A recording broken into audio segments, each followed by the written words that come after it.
Bismillahirrahmanirrahim. Assalamu alaikum dear students. Myself Dr. Saida Nurin and today we are going to study about moment of inertia. ये topic जो है वो circular motion के अंदर, angular motion के अंदर बहुत इंपॉर्टेंट टॉपिक है।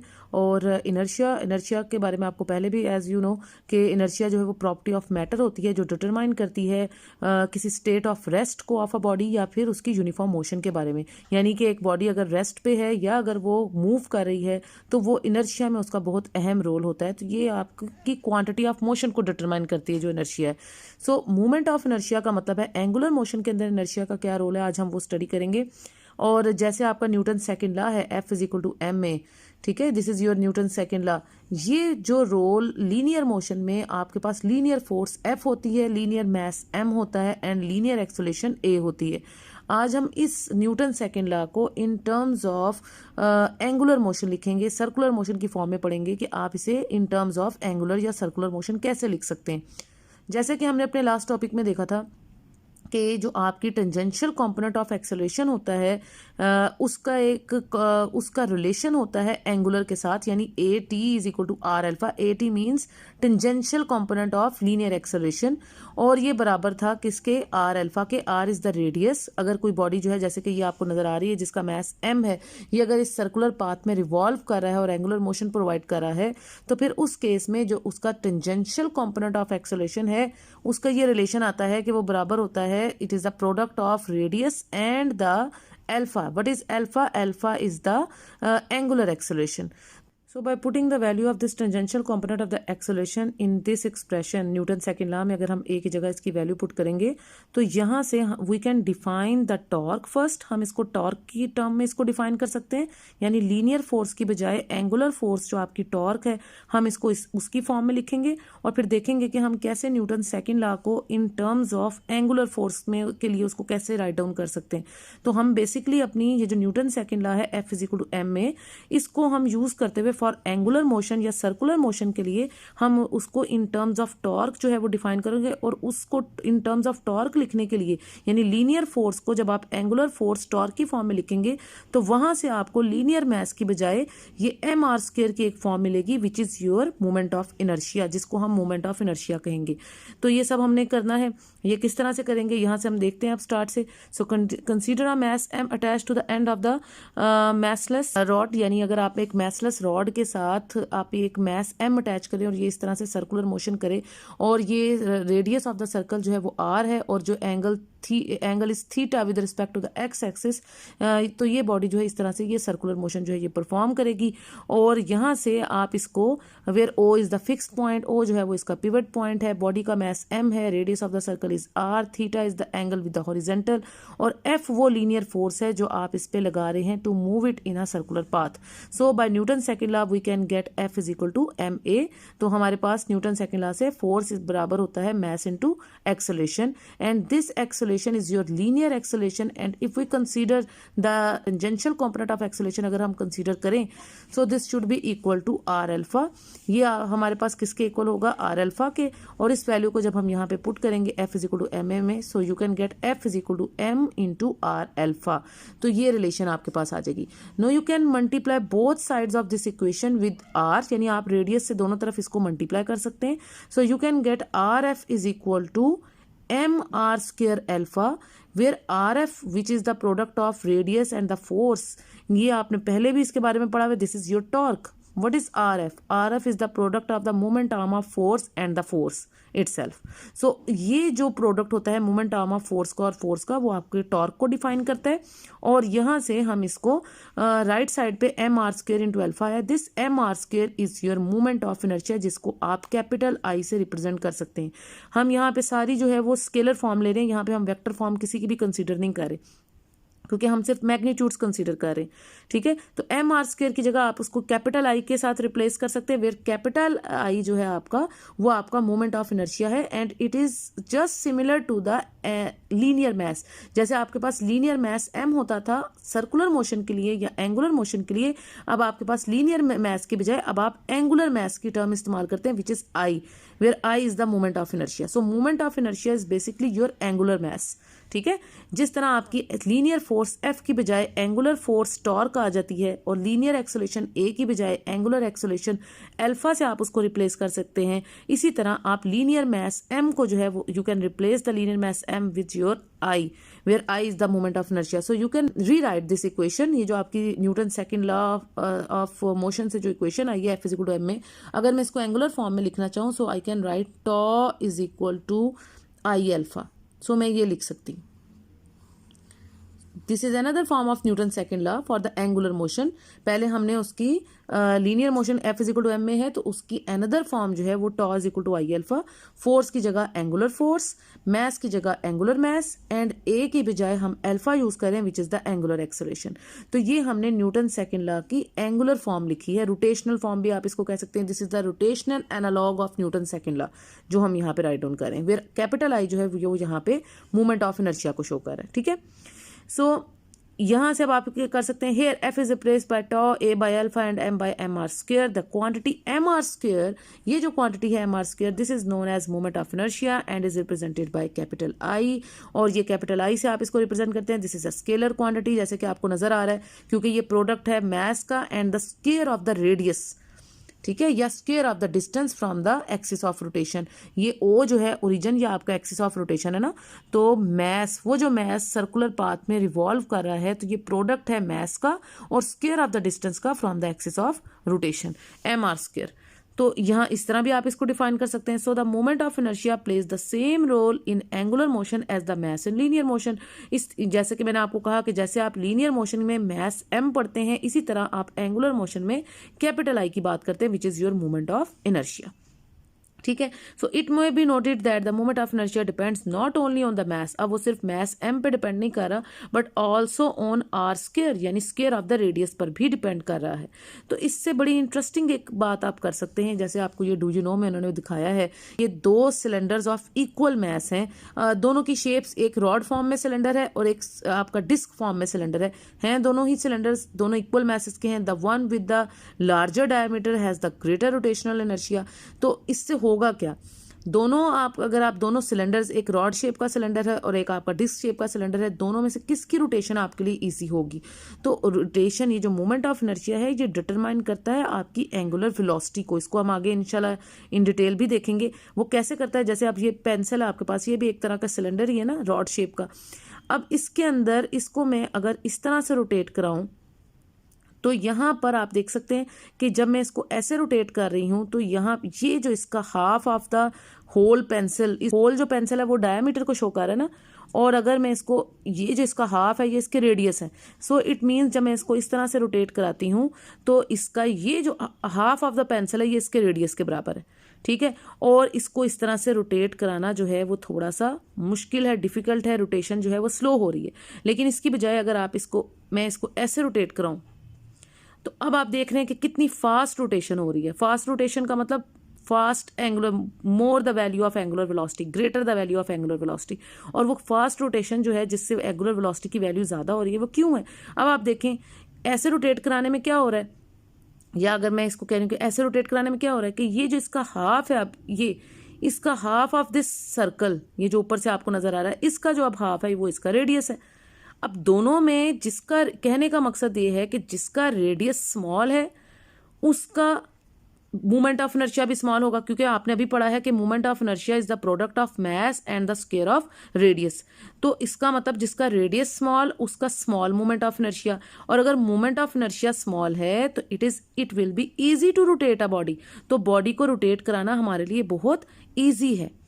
इसके मुकाबले में अगर मैं इस बॉडी को इस तरह से रोटेट कराऊंगी तो इस वक्त इसका रेडियस बहुत बड़ा हो गया, और जब रेडियस बड़ा होगा तो as you have defined earlier कि आपका moment of inertia which is the product of mass and the square of radius के बराबर है जो, तो रेडियस बड़ा होने से आपका मोमेंट ऑफ इनर्शिया भी बड़ा हो जाएगा, और जब मोमेंट ऑफ इनर्शिया बड़ा होगा so it will be difficult to rotate a body, और बॉडी को रोटेट करना डिफिकल्ट है।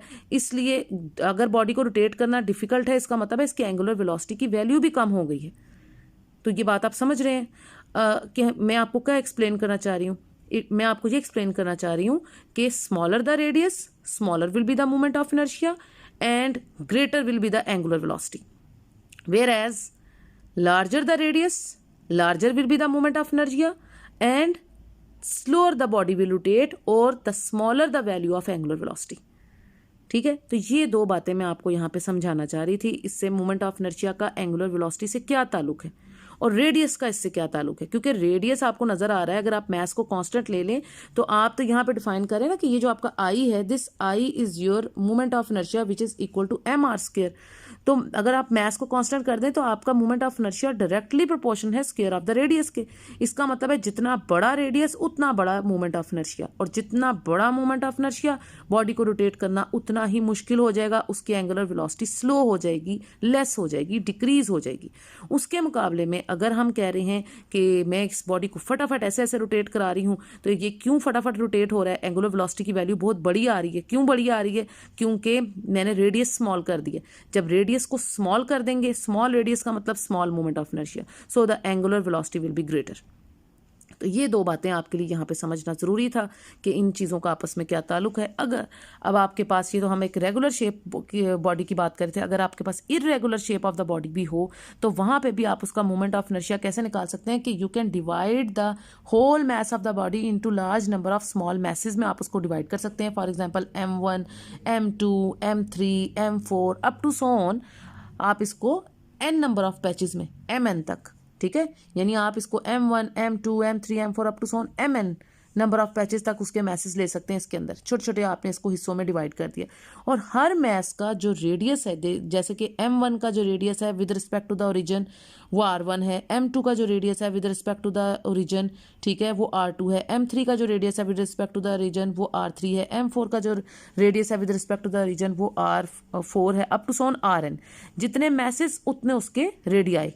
रेडियाई क्या है? Basically radii are the distance of the masses from the centre of rotation या from the centre of axis, ठीक है, या एक्सिस ऑफ रोटेशन जिसको आप कहते हैं। तो रेडियस जो है वो आपका मैसेज का फासला होता है एक्सिस ऑफ रोटेशन से, ठीक है, यानी ओरिजिन से। ओरिजिन से जो मैसेज का फासला है वो आपका रेडियस है। तो हर जितने मैसेज होंगे उतने ही रेडियाई होंगे, ठीक है। So we have defined the masses M1, M2 up to so on Mn, तो उतने ही हमारे पास डिस्टेंसेज होंगे R1, R2 up to so on Rn। So अब आप इसको किस तरह कर सकते हैं? Let the body be rotating with the angular acceleration alpha. अब आपने ये जो रिलेशन यहाँ पे लिखी थी कि tau is equal to I alpha या tau is equal to I की अगर मैं वैल्यू डालूं एम आर स्क्वायर अल्फा, आप कह रहे थे यहाँ पे, सो टॉ बराबर है एम आर स्क्वायर अल्फा के, तो इसको आप एक दफ़ा टॉ 1 करके लिखें।